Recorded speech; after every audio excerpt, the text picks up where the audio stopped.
Before history was written down in books, it was kind of etched into the night sky. For ancient peoples, their whole identity wasn't just a story, it was like a map of the entire universe.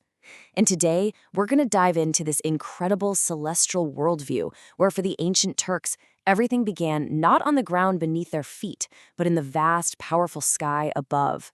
This line right here, carved in stone more than 1,000 years ago, this is our starting point. And it's so much more than just poetry. It's really a foundational statement. It paints this picture of a universe with two great halves, the sky and the earth, and it places humanity smack dab in the middle as this crucial bridge connecting two cosmic realms. So, how do you even begin to understand a worldview that grand? Well, we start with its greatest hero, a figure who doesn't just live in this universe, but actually embodies it in his very being. So, let's meet the legendary ancestor of the Turkic peoples, Oguz Hakan. Right from the moment of his birth, it was obvious that Oguz was no ordinary kid. The epic describes him with a face the color of the sacred sky, Gök, and a mouth like fire. I mean, every single detail of his appearance was a divine sign, marking him as a child of the cosmos itself. And his actions? They were even more incredible. Get this. He speaks almost immediately, and he rejects his mother's milk for raw meat and wine. He's walking around in just 40 days. The epic even says his whole body was covered in thick hair, with the feet of an ox and the waist of a wolf. This wasn't just a strong baby. This was a force of nature, a semi-divine being, born from both the wild earth and the heavens. So it makes you wonder, right? What kind of universe could possibly produce a hero like this? Well, the story of Oghuz is more than just a tale of a hero. It's really the key that unlocks the entire ancient Turkic cosmology. And at the very heart of it, we find two fundamental complementary principles.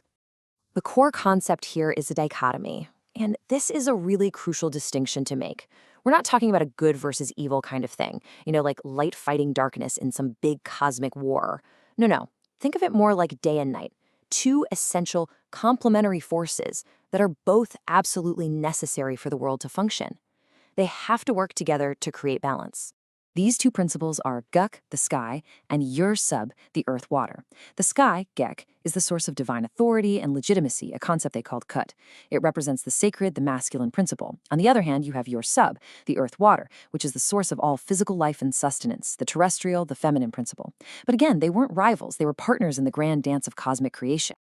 And this brings us right back to Oguz Kagan, because what makes him the ultimate hero is how he personally unites these two massive cosmic forces through his own family. You see, his lineage isn't just royal, it's genuinely cosmic. So, the story goes that one day, Oguz sees this divine light descending from the sky, and inside this brilliant light is a beautiful maiden. This would become his first wife, a being literally born of the heavens. By marrying her, he forges a direct, personal link to Gök, the celestial principle. And just look at the names of their three sons. Gun, which means sun, I, the moon, and Yıldız, the star. His first family, it literally populates the heavens. His lineage becomes the celestial realm itself. But remember, the cosmos has two halves, right? And his family is not yet complete. Later, while he's out hunting, Oguz discovers another mystical woman. This one is found sitting in the hollow of a tree, in the middle of a lake, a being born directly from the elements of Yer-Su, the earth and water. And so he marries her as well, uniting the other half of the universe right into his bloodline. And their three sons are named Gök, Da, and Deniz, or sky, mountain, and sea. Now hang on, this is where it gets really interesting. Did you catch that? Gök, or sky, is named as a son of the Earth Mother. What's that about?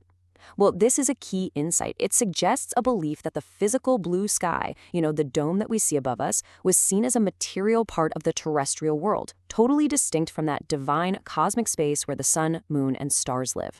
So here's the crucial point. His 6 sons, together, represent the totality of the known universe. You have the 3 great lights of the heavens and the 3 great features of the earth. Oguz Kagan's family is the cosmos, made real, brought to life. All right, so you've united the heavens and the earth in your bloodline. What do you do next? You conquer the world, obviously.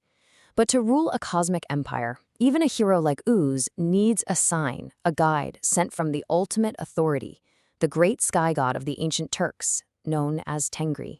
According to the epic, that very same divine light once again fills Ogu's tent, and this time, from out of this celestial glow, emerges a massive male wolf with fur the color of the sky itself. This is the Gok Boru, the sky wolf. Now, we've got to be super clear here. This wolf was no mere animal. It was an emissary from God. Its name, Gokberu, literally means sky wolf, not gray wolf, which is a really common mistranslation. Its color was a direct link to the sacred sky and to Tengri. The wolf actually spoke, and it promised to lead Ozha's armies to victory. It was the living, breathing embodiment of divine will. When you step back and look at the whole picture, it's clear these stories were so much more than just folklore. They were the foundational charters of a civilization. They explained the universe. They justified a ruler's right to conquer in the name of the sky god, and they united an entire people under this single, epic, cosmic destiny. And all of this just highlights the enduring power of these kinds of stories.